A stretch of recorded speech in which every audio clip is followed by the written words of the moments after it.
அஸ்ஸலாமு அலைக்கும். Welcome to Hasee's recipes Tamil. எப்பவும் ஒரே மாதிரி சிக்கன் கிரேவி பண்ணாமல் வித்தியாசமாக இது போலையும் செஞ்சு பாருங்கள். ரொம்ப சூப்பராக இருக்கும்.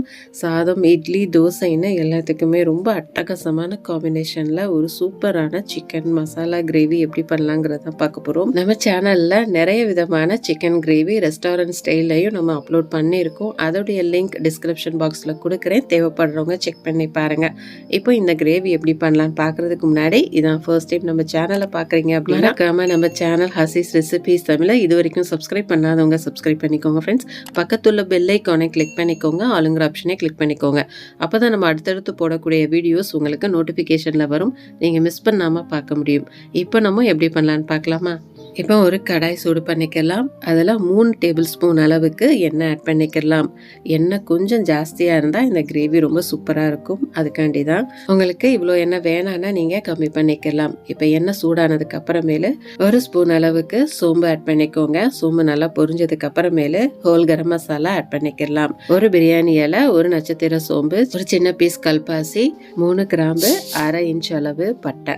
இப்போ நல்லா பொரிஞ்சிருச்சு. பொரிஞ்சதுக்கு அப்புறமேலு 2 ஸ்பூன் அளவுக்கு இஞ்சி பூண்டு பேஸ்ட் ஆட் பண்ணிக்கலாம். நான் நிறைய 2 ஸ்பூன் அளவுக்கு ஆட் பண்ணியிருக்கேன். நம்ம செய்யக்கூடிய அளவு 1 கிலோ சிக்கன். நீங்க 1/2 கிலோ சிக்கன்ல செய்யறதா இருந்தால் இதை அப்படியே நீங்க கம்மி பண்ணிக்கோங்க. இப்போ இஞ்சி பூண்டுடைய அந்த பச்சை வாசனை போற அளவுக்கு நல்லா வதக்கிக்கலாம். அப்பதான் கிரேவி நல்லா டேஸ்டா இருக்கும்.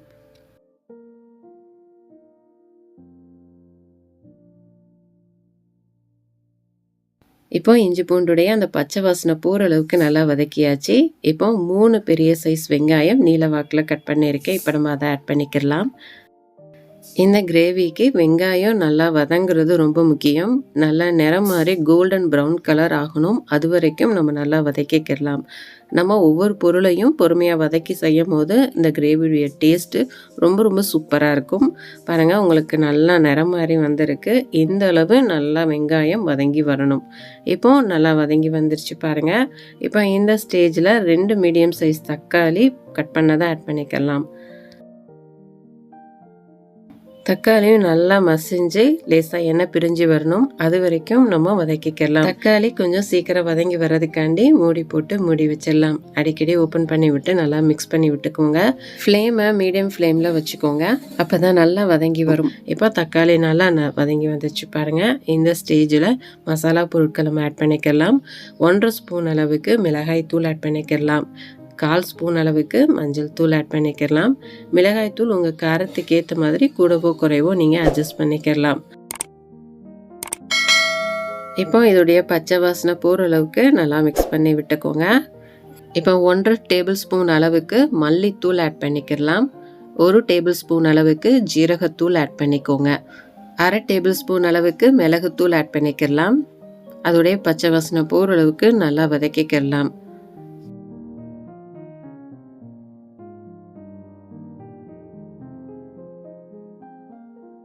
இப்போ ஒரு 1/2 கிளாஸ் அளவுக்கு தண்ணி ஆட் பண்ணிக்கலாம். மசாலாவுடைய அந்த பச்சை ஸ்மெல் போகிற அளவுக்கு நல்லா குக் பண்ணிக்கலாம். மசாலால நல்லா எண்ணெய் பிரிஞ்சு வரணும். அது வரைக்கும் நம்ம குக் பண்ணலாம்.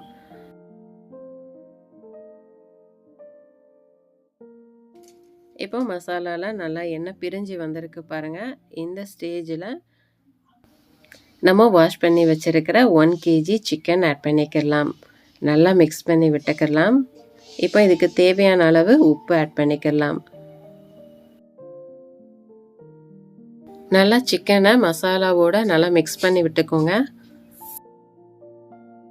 நம்ம தண்ணி எதுவும் இந்த ஸ்டேஜில் ஆட் பண்ண வேண்டாம். ஒரு மூடி போட்டு மூடி வச்சிடலாம். சிக்கன்லேருந்தே தண்ணி வரும். அதுலேயே ஒரு 5 நிமிஷம் குக் ஆகட்டும். இப்போ ஒரு 5 நிமிஷம் ஆயிடுச்சு. லேசாக தண்ணி வந்திருக்கு பாருங்கள். இப்போ நல்லா மிக்ஸ் பண்ணி விட்டுக்கலாம்.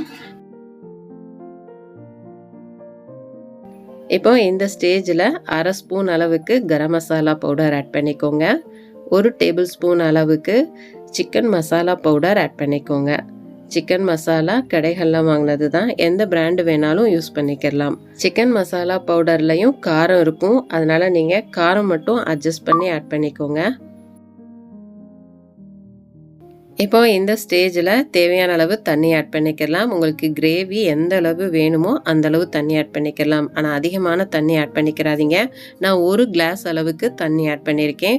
சிக்கன்லேருந்தும் நமக்கு தண்ணி வருங்கிறதுனால அதிகமாக ஆட் பண்ணாதீங்க. அப்புறம் கிரேவியுடைய டேஸ்ட்டே மாறி போயிடும். இப்போ நம்ம ஒரு மூடி போட்டு மூடி வச்சிடலாம்.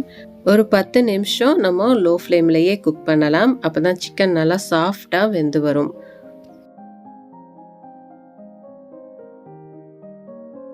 சிக்கன் இப்போ ஓரளவுக்கு வெந்து வந்திருக்கு பாருங்க. இந்த ஸ்டேஜில் 2 பச்சை மிளகாய் ஆட் பண்ணிக்கலாம். இது வந்து ஃப்ளேவர்க்காண்டி நான் ஆட் பண்ணியிருக்கேன். உங்களுடைய காரத்துக்கு ஏற்ற மாதிரி கூடவோ குறைவோ நீங்கள் அட்ஜஸ்ட் பண்ணிக்கலாம். இப்போ இந்த ஸ்டேஜில் 1/2 கப் அளவு தயிர் ஆட் பண்ணிக்கலாம். இது ஃப்ரெஷ்ஷான புளிக்காத தயிர். புளிக்காத தயிர் ஆட் பண்ணும்போது தான் நம்மளுக்கு டேஸ்ட்டு ரொம்ப சூப்பராக இருக்கும். புளிச்ச தயிர் ஆட் பண்ணிட்டீங்க அப்படின்னா டேஸ்ட்டே மாறி போயிடும். நம்ம தயிர் ஆட் பண்ணுறதுனால நல்லா ரிச்சான டேஸ்ட்டு கிடைக்கும். அதுக்காண்டி தான் நம்ம சிக்கன் தயிர்லேயே குக் ஆகிறதுனால டேஸ்ட்டு ரொம்ப சூப்பராக இருக்கும். நம்மளுடைய சிக்கனும் நல்லா சாஃப்டாக வெந்து வரும். நம்ம தயிர் ஆட் பண்ணியிருக்கிறதுனால கொஞ்சம் தண்ணி விட்டுருக்கோம். அந்த தண்ணிலாம் கம்ப்ளீட்டாக வற்றி எண்ணெய் பிரிஞ்சு வரணும். அது வரைக்கும் நம்ம லோ ஃப்ளேம்லேயே குக் பண்ணிக்கலாம். இப்போ நமக்கு ஓரளவுக்கு எண்ணெய் பிரிஞ்சு வந்திருக்கு பாருங்க. இன்னும் நல்லா எண்ணெய் பிரிஞ்சு வரணும். அப்பதான் நமக்கு டேஸ்ட் ரொம்ப சூப்பரா இருக்கும்.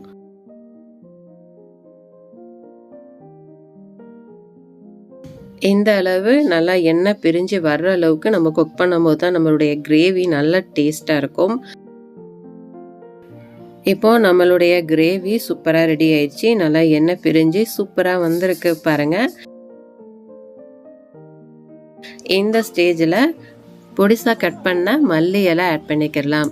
நல்லா மிக்ஸ் பண்ணி விட்டு ஒரு 2-3 நிமிஷம் திரும்ப லோ ஃப்ளேம்லேயே குக் பண்ணிக்கலாம். அப்போ தான் நல்லா மல்லியுடைய ஃப்ளேவர்லாம் இறங்கி கிரேவி ரொம்ப சூப்பராக இருக்கும். இப்போ நான் ஒரு மூடி போட்டு ஒரு 2-3 நிமிஷம் நான் குக் பண்ணுறேன். இப்போ பாருங்கள் நம்மளுடைய கிரேவி சூப்பராக ரெடி ஆயிடுச்சு. ரொம்ப ரொம்ப சூப்பராக இருக்கும். சாதம், இட்லி, தோசைன்னு எது கூட வச்சு சாப்பிட்டாலுமே அட்டகாசமாக இருக்கும். கண்டிப்பாக நீங்களும் இது போல் செஞ்சு பாருங்கள். செஞ்சு பார்த்துட்டு இது எப்படி வந்ததுங்கிறதையும் எனக்கு மறக்காமல் கமெண்ட்டில் ஷேர் பண்ணுங்கள். இது கண்டிப்பாக பிகினர்ஸ் கூட ரொம்ப ஈஸியாகவே பண்ணிடலாம். டேஸ்ட்டு அட்டகாசமாக இருக்கும். ஒரே மாதிரி கிரேவி பண்ணாமல் வித்தியாசமாக இப்படி கூட நீங்கள் செஞ்சு பாருங்கள். ரொம்ப சூப்பராக இருக்கும். இந்த ஒரு கிரேவி இருந்தால் போதும். சாதம், இட்லி, தோசை, சப்பாத்தின்னு எல்லாத்துக்குமே பக்கா காம்பினேஷனாக இருக்கும். ஒரு தடவை இந்த கிரேவியை வீட்டில் நீங்கள் செஞ்சு கொடுத்தீங்க அப்படின்னா கண்டிப்பாக அடிக்கடி செய்ய சொல்லுவாங்க. டேஸ்ட்டு அவ்வளோ சூப்பராக இருக்கும். இனி ஹாலிடே ஸ்டார்ட் ஆயிடுச்சு. பசங்களுக்கு இப்படி வித்தியாசமாக செஞ்சு கொடுத்து அசத்துங்க. இந்த வீடியோ கண்டிப்பாக உங்கள் எல்லாருக்குமே யூஸ்ஃபுல்லாக இருக்கும்னு நான் நம்புகிறேன். யூஸ்ஃபுல்லாக இருந்துச்சு அப்படின்னா உங்கள் ஃப்ரெண்ட்ஸ், ரிலேட்டிவ்ஸ் எல்லா பேருக்குமே நிறைய ஷேர் பண்ணி விடுங்க. அவங்களுக்கும் யூஸ்ஃபுல்லாக இருக்கட்டும். மறக்காமல் நம்ம சேனல் ஹசீஸ் ரெசிபீஸ் தமிழை இது வரைக்கும் சப்ஸ்கிரைப் பண்ணாதவங்க சப்ஸ்கிரைப் பண்ணிக்கோங்க ஃப்ரெண்ட்ஸ். நம்ம நெக்ஸ்ட் வீடியோவில் பார்க்கலாம். தேங்க்ஸ் ஃபார் வாட்சிங்.